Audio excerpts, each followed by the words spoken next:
Hello, dear creatives. Welcome back to class.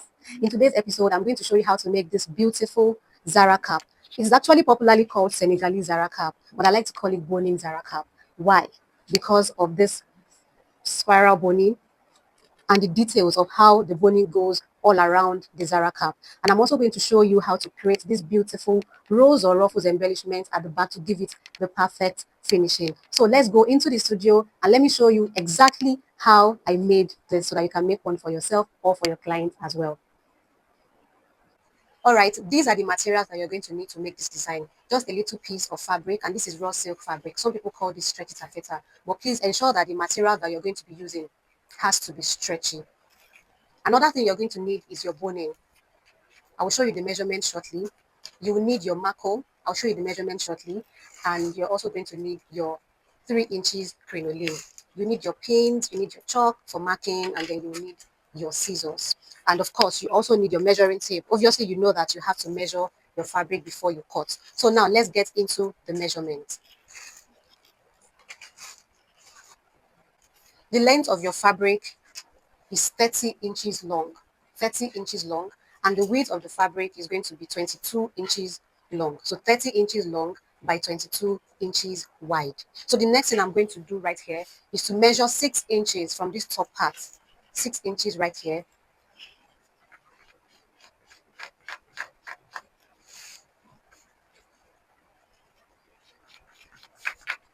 You measure the 6 inches all the way down, and then you measure from this part another 6 inches.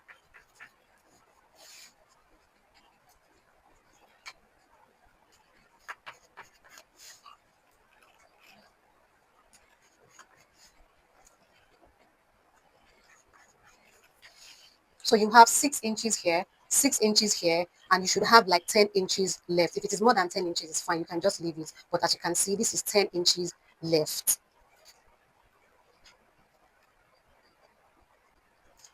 Okay, so after marking your 6 inches here, 6 inches here, 10 inches here, you're going to fold the two markings together.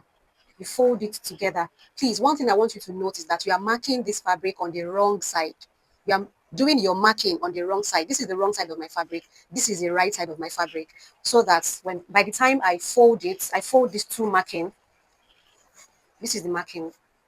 Fold them on each other. Then you pin it down. Okay. You fold it again. You're marking on top of each other like this. And then you pin it down. You repeat this process until you are done.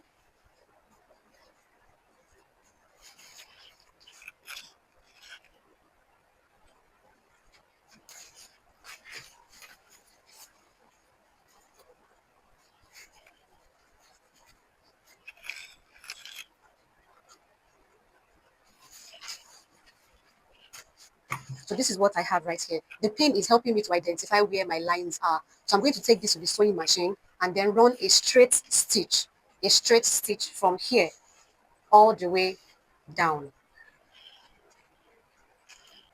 Now, this is what you would have if you have followed my step-by-step instruction, okay? And this is the 10 inches, while this part here is the remaining 6 inches. Can you see that? Now, the 10 inches part is where your macco is going to sit. If you are familiar with making Zara caps, you know that this is what we use, and this method will not be strange to you. Now, my macco is not the regular 18 inches length. My macco length this time around is longer, and that's why I need you to always watch videos to the end. This is 23 inches, but the width here is 3 inches. Now, the next thing is to place it here. Now, you can reduce the width of your macco if you like. You can make your width 2.5 if you want to, but this one is 3 inches. So I'm going to fold it over like this, fold the edge, pin it down, just the way you create your regular Zara cap. That's what I'm doing here. So you have to pin it down, fold the edges, pin it down.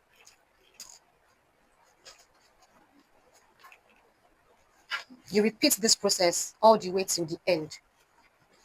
And then I'll go to the sewing machine and just sew this straight line down. I don't want this video to be too long. I know you're already familiar with making Zara cap, so you're good to go with this step. So I will go to the sewing machine and insert my macco just the way I have folded this edge, and I'm going to sew the stitch or straight line following the pins. And when I'm done with that, I'm going to come back and show you how it looks like. But before I go, I want to remind you that this is 2026, so I don't know what year you'll be watching this video. I have decided to take filming beautiful designs for you, just for you, whether you're a beginner, intermediate. There must be something you should learn anytime you watch my video so that you can start your headwear making journey. So please, all I ask is that you practice, and most importantly, subscribe to this channel and turn on the notification bell so that you can get a notification whenever I drop a new tutorial. So now let me go to the machine, stitch this down, and I'll come back to show you how it looks like before we move to the next stage. So this is my macco. I've attached the macco. This is the back. Can you see? So I'm going to shift this line to the center of this macco like this. Just shift it and keep shifting it till it gets to the center.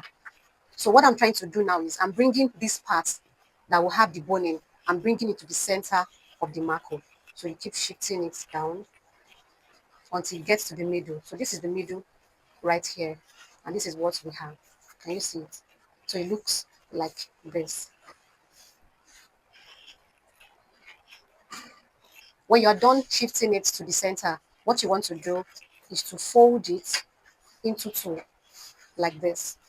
You fold it into two. Ensure that the edges are equal, and this part that will have the boning is facing up, like this. So you can pin this down, which is what I'm going to do. I will pin it down, and I will show you how you're going to close this up, because you're not going to close it completely. You're going to leave these two tips out. So just watch what I'm doing.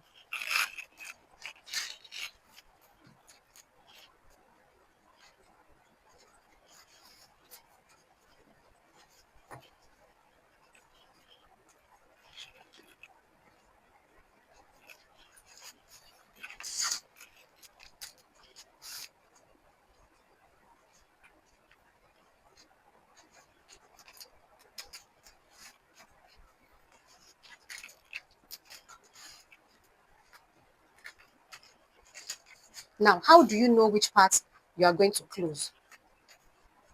I'm just trying to secure that edge. How do you know the part you're going to close? This right here is 23 inches. If you like, you can make it 22 inches if your head circumference is smaller. Okay, now you're going to join here. You close this part up. You join here. You slant your hand out a little. But this is the most important part.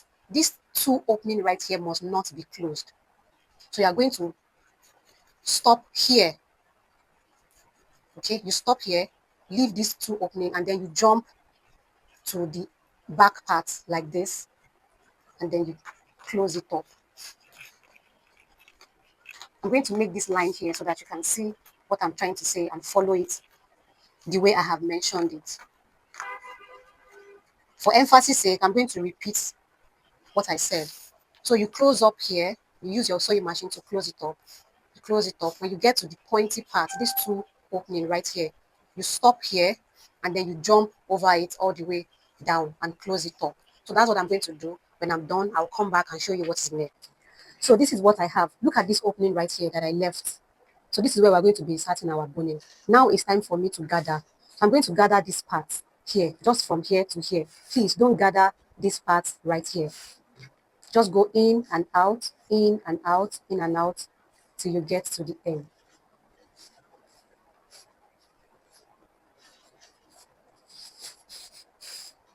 So this is it. Then you can tie a knot here.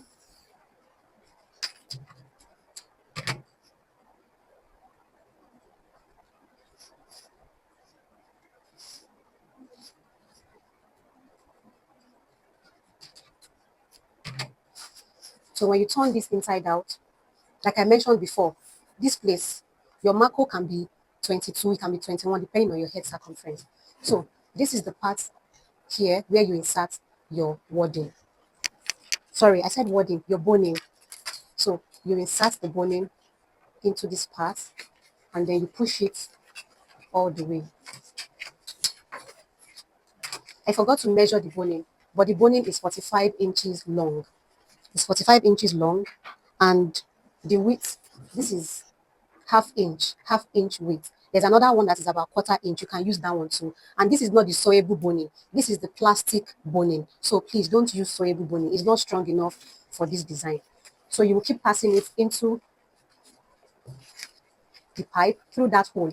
When you get to the end here, you are going to tap this part down to seal it so that the boning does not come out through this edge. I hope you are following what I'm doing.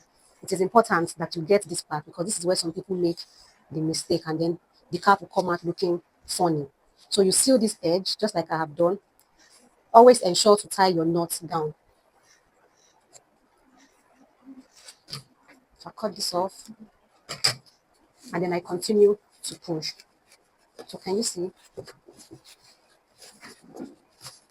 So I'll keep pushing this in. You keep pushing it, and as you push, you will discover that it will start to form. You push it inwards until your bony disappears into the fabric. And then you cover up this edge again.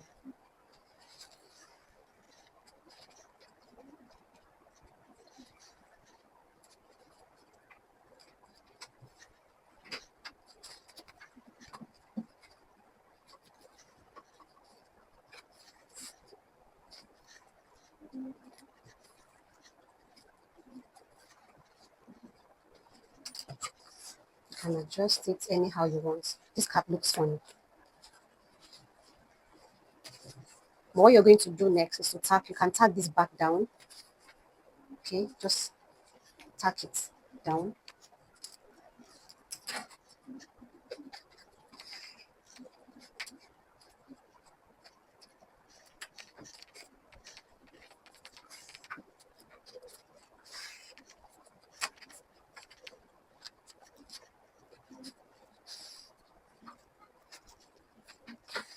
So when you're done tacking it down, you just go ahead and arrange it however you want the cap to sit. Can you see? Wow, this looks really nice. Okay, so what next I'm going to do, I'm going to have my pipe. I'll keep this aside. So I have this pipe here. This pipe is 60 inches long. 60 inches long. Yes, just a little bit above 60 inches. And I'm going to measure the width for you to see. The width here is 3 inches. That means I cut out 6 inches, folded it, then I sewed it and turned it inside out. And this is where I'm going to be inserting my crinoline. So I can just go ahead, insert my crinoline. And this is what I'm going to be using as my embellishment for the back of this cap. So you insert the crinoline into the pipe. So you can use it to create like a rose or ruffles for the back of this cap.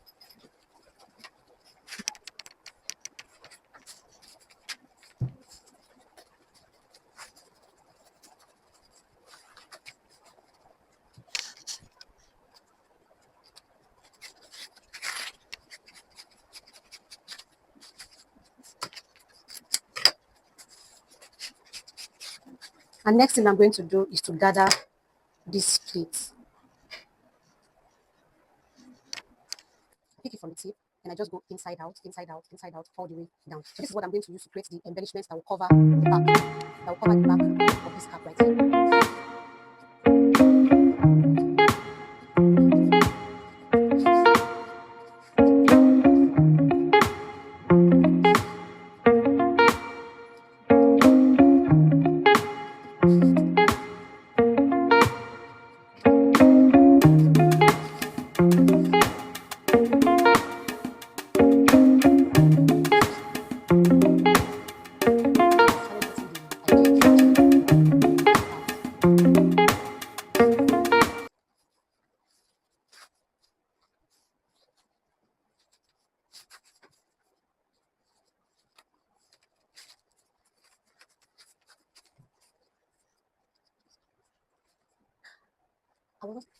So this is my cap, and this is what I'm going to be using to embellish the back.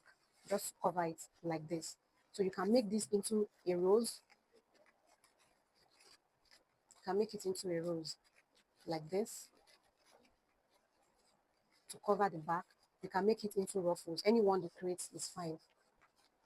So as long as you cover it nicely. So I'm going to pin pin down all the places that I want to tack.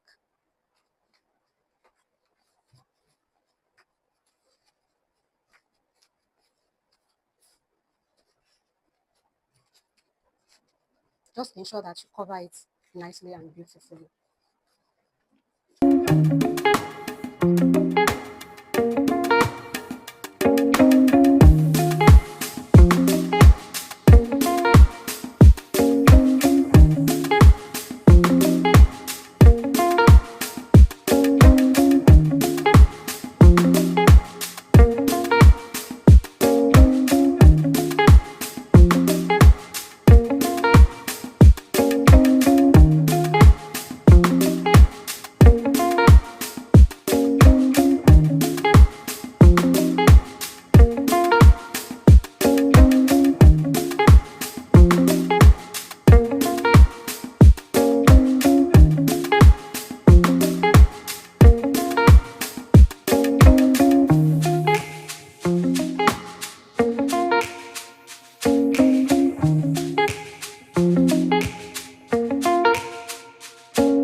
And we are done. It's time to start.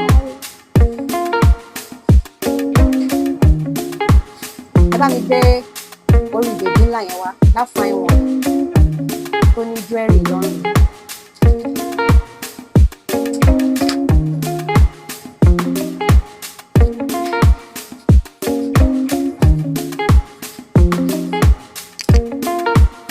This is the back part and this is the front part. If you don't like the way it's sitting, you can always adjust it. Since the fabric is stretchy, you can adjust it here, you know, pin this part down and just tack it down. You can embellish it, put applique, put trimming, whatever it is that you want to make. So now let me show you how it looks at the end of the day so you can admire the result that I've achieved so that you too can hurry and go and create your own.